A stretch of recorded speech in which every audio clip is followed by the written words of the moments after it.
The story of Dan Markel begins far from the Florida driveway where his life would end. Born in Toronto in 1972, he was a bright, energetic child his mother fondly compared to Dennis the Menace. That energy transformed into a fierce intellect. He chased knowledge across the world's most prestigious universities. He studied politics and philosophy at Harvard, graduating with top honors. His deep interest in his Jewish heritage took him to Israel for a fellowship and the Hebrew University of Jerusalem. He earned another master's degree at Cambridge University in England before finally arriving at Harvard Law School in 2001. His path was one of relentless ambition and academic excellence.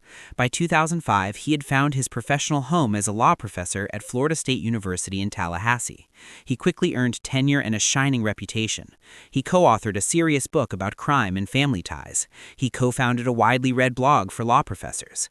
His students saw him as tough but incredibly dedicated, a professor who always had time for them. In Tallahassee, he was more than a professor. He was a rising pillar of the legal community, respected and admired. His personal life, however, was looking for a different kind of connection. This search led him to a Jewish dating website called JDate, where he met a woman named Wendy Adelson. She was a law student from a successful South Florida family, and their relationship would eventually set in motion a chain of events no one could have predicted from his brilliant, promising start. Dan Markel's world shifted when he met Wendy Adelson online. She was a University of Miami law student, 7 years younger, from a well-established family in Fort Lauderdale. Her father, Harvey, and brother, Charlie, ran a successful dental practice, while her mother, Donna, managed patient care. Wendy was also academically gifted, a graduate of Brandeis University and a Gates Scholar at Cambridge. She had a bright, quirky spirit, even appearing as a contestant on the game show Weakest Link at 23. When Dan accepted his professorship at Florida State University, the school also offered Wendy a teaching position in the law school, focusing on human trafficking issues. Their relationship progressed quickly, and they announced plans to marry. In February 2006, they held their wedding in a synagogue in Boca Raton, Florida. Both families contributed to the cost, but the Adelsons handled the catering. This detail became a critical, painful moment. Dan, committed to his Jewish faith, had clearly wanted kosher food at the reception. When he arrived at his own wedding celebration, he discovered the meal was not kosher. The disappointment was profound and immediate.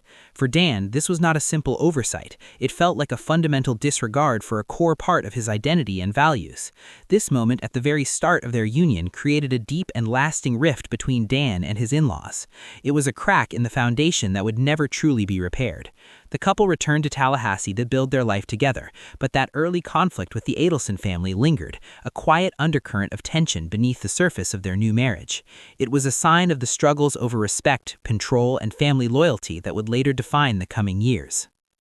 Back in Tallahassee, Dan and Wendy's life together for a time seemed to fulfill every promise of their early connection. They welcomed 2 sons, Benjamin in 2009 and Lincoln in 2010. To their friends and colleagues, they presented an image of a perfect, loving family. They used playful pet names, Mr. Bear and Mrs. Bear. From the outside, they had built a beautiful life. Yet behind this facade, significant strains were developing. The initial rift over the wedding catering had never healed, and the Adelson family's disapproval of Dan festered. This simmering tension reached a breaking point in September 2012. Dan returned from a business trip to a nearly empty house. Wendy had moved out while he was away, taking their 2 young sons with her to her parents' home in Coral Springs, over 450 miles away. She left divorce papers waiting for him on a mattress placed on the floor. Dan was completely blindsided. The fairy tale was over in the most abrupt and cruel fashion. The peaceful family life was shattered, replaced by the beginning of a bitter, protracted legal war.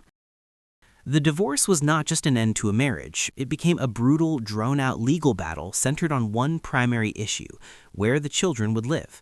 Dan fought passionately to keep his sons' lives rooted in Tallahassee, their home, their school, and their community. He argued there was no benefit to ripping up the fabric of their lives. Wendy sought court permission to relocate the boys permanently to South Florida to be near her parents and brothers. For weeks after she left, she refused to tell Dan where she and the children were, an act he described as profoundly cruel.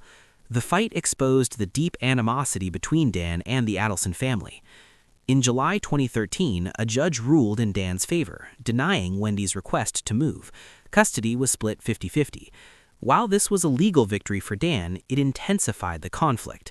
Financial squabbles continued, and Dan grew increasingly concerned about the influence of Wendy's parents.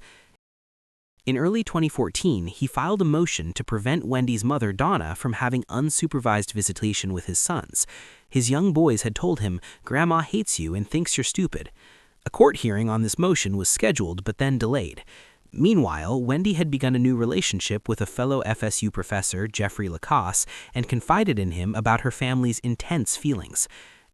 Despite the court order keeping the children in Tallahassee, the Hadelson family's desire to bring Wendy and the boys to South Florida remained undiminished.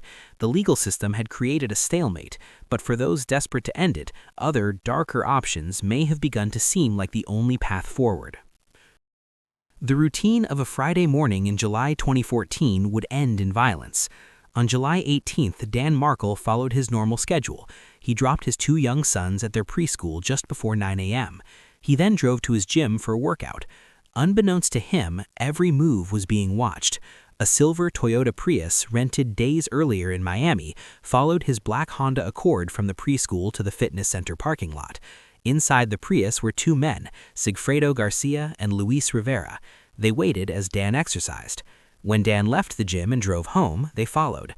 At approximately 11 a.m., Dan pulled into the driveway of his home on Trescott Drive. He was on the phone with a colleague. He mentioned that there was a man in his driveway he didn't recognize. The person on the phone then heard a sharp grunt, the sound of muffled voices, and then only the terrible sound of labored, strained breathing. Neighbors heard what they thought were two gunshots. They ran outside to find Dan slumped over in the driver's seat of his still-running car, the window shattered with blood covering his head. Paramedics rushed him to the hospital, but the damage was catastrophic, 2 gunshot wounds to the head. The silver Prius was seen speeding away from the scene. That afternoon, detectives located Wendy Adelson at a restaurant having lunch with friends. They brought her to the police station. She was informed her ex-husband had been shot and would not survive. She wept and expressed fear for her children's safety. She cooperated fully, even offering a strange anecdote. She told them her brother, Charlie, had once joked about hiring a hitman, saying it was cheaper to buy her a television, a TV she happened to be having repaired at her home at the exact time of the murder. Dan Markle was pronounced dead the next day. The search for his killers and for the reason behind such a brazen attack began. The investigation into a seemingly motiveless murder found its first major break in a small detail, a toll transponder. Police, scouring all available footage, found a city bus camera that had captured the silver Prius fleeing the scene. In the grainy image, a SunPass toll transponder was visible on the windshield. This was a key clue because Tallahassee has very few toll roads. The driver was likely from elsewhere. This clue led detectives to a Miami rental car company. The Prius had been rented by a man named Luis Rivera. Rivera was a known figure to law enforcement. He was the leader of the North Miami Beach chapter of the Latin Kings gang. The rental agreement also listed his lifelong friend, Sigfredo Garcia. Cell phone records mapped their journey, a 7-hour drive from Miami to Tallahassee on July 17th, a stay at a budget motel, and their phones pinging near Dan's gym and home on the morning of the 18th. Hours after the shooting, their phones were back in Miami. Security footage from the gym confirmed it. Dan's car entered the lot, and minutes later, the Prius followed, trolling the parking lot before tailing Dan when he left. Here were the shooters. But why? Dan Markle had no connection to these men from a different world. The only logical conclusion was a paid contract killing. The pressing question for detectives now shifted from who to who paid. They needed to find the link, the person who connected a respected law professor to 2 hired hands from Miami's criminal underworld. The money trail would become the new focus, leading investigators directly back to the family at the center of Dan's recent personal turmoil. The connection between the hitman and the professor was a woman named Catherine Magbanua. Her role was the crucial link in the chain. Magbanua was the mother of Sigfredo Garcia's 2 children. At the same time, she was in a romantic relationship with Charlie Adelson, Wendy's brother. She had also worked at the Adelson family dental practice. This single person bridged the 2 completely separate worlds of the Adelson family and the killers. After the murder, the financial trail became clear. Magbanua's bank account received a sudden, inexplicable deposit of approximately $44,000. Following that, she began receiving regular paychecks from the Adelson Institute, the family's business, for no documented job or work schedule. These checks were signed by Donna Adelson, Wendy's mother. Simultaneously, Garcia and Rivera showed a sudden uptick in spending, buying cars and motorcycles. Magbanua herself underwent expensive breast enhancement surgery, partially paid for by Charlie Adelson. The motive, hinted at by the killers themselves, was now starkly evident. When Luis Rivera, facing life in prison, decided to cooperate with prosecutors, he laid it out plainly.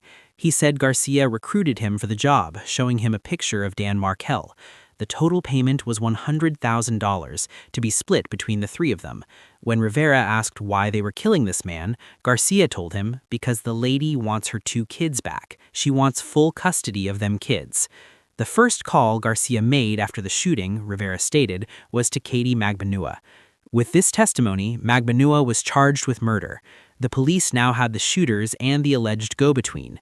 To reach the person they believed commissioned the crime, they set a sophisticated trap for the Adelson family, hoping to trigger a reaction that would reveal the truth. To confront the suspected mastermind, law enforcement executed a bold undercover sting. In April 2016, an officer wearing a hidden camera approached Donna Adelson as she walked down a street. Posing as the brother of hitman Luis Rivera, he told her his brother was in trouble and needed payment for the thing he took care of up north. He handed her a flyer about Dan Markel's murder with a phone number and a demand for $5,000. Donna calmly took the paper, repeatedly claiming she didn't understand, and walked away. The trap worked perfectly. This encounter triggered a flurry of secret, recorded phone calls between Donna, Charlie, and Catherine Magbanua. On these wiretaps, Charlie Adelson is heard trying to manage the crisis, talking about making the problem go away. Most damningly, when Donna tells Charlie the man asked for $5, Charlie responds, "They asked you for $5,000?" Prosecutors allege they were using a code, referring to the murder as the TV, a callback to Charlie's old joke about the hitman being cheaper than a television. This evidence, combined with the financial trail and Rivera's testimony, led to arrests. Sigfredo Garcia and Catherine Magbanua were convicted of first-degree murder and are serving life sentences. Luis Rivera is serving a 19-year sentence. In April 2022, Charlie Adelson was finally arrested and charged with first-degree murder, conspiracy, and solicitation. He awaits trial. Donna and Wendy Adelson have been named by the state as unindicted co-conspirators. For Dan's parents, Ruth and Phil Markel, justice is a slow, painful process. They were cut off from their grandchildren for years following their son's murder. They live with an immeasurable loss, waiting for a final answer in a courtroom to the simple, devastating question at the heart of this tragedy. Was it all worth it? The long wait for a trial reached its end in the fall of 2023. In a Tallahassee courtroom, Charlie Adelson finally faced a jury. The prosecution laid out its case, the jailhouse recordings with their coded talk of TV, the financial river of money flowing to Catherine Magbanua, and the stark testimony of Luis Rivera, who sat in the witness box and described the plot. In a surprising move, Charlie Adelson chose to testify in his own defense. He argued the money to Magbanua was for her children and his love for her. He claimed the recorded conversations about the TV and problems were about blackmail, not a confession. The jury listened. They deliberated for just 3 hours. On November 6, 2023, they returned with a verdict: guilty. Guilty of first-degree murder, conspiracy, and solicitation. Charlie Adelson showed no reaction. The judge sentenced him to the only penalty Florida law allows for his conviction: life in prison without the possibility of parole. The story, however, was not finished. The legal momentum did not stop with Charlie. The secret recordings that helped convict him also captured the voice of his mother, Donna Adelson. In those calls, she discussed the plot and the subsequent blackmail attempt. Prosecutors alleged she was not just aware, but a central architect and the source of the payments. 1 week after Charlie's guilty verdict, on November 13, 2023, Donna Adelson was arrested at her home. She was charged with the same crimes: first-degree murder, conspiracy, and solicitation. At the time of her arrest, investigators revealed she and her husband, Harvey, had purchased one-way tickets to Vietnam, a country with no extradition treaty with the United States. They were scheduled to leave just days after Charlie's sentencing, a move prosecutors argued was a clear attempt to flee justice. Donna Adelson now sits in a Miami-Dade jail, awaiting her own trial. She has pleaded not guilty. The aftermath paints a fractured picture. For Dan Markel's parents, Ruth and Phil, Charlie's conviction was a profound relief, a hard-won piece of accountability. Yet the pain persists. Their separate battle in family court to secure consistent visitation with their grandchildren continues, a daily reminder of all that was stolen. Wendy Adelson, who testified under immunity at her brother's trial, has not been charged. She remains, in the eyes of the state, a named co-conspirator, her life and her testimony forever part of the public record of the case.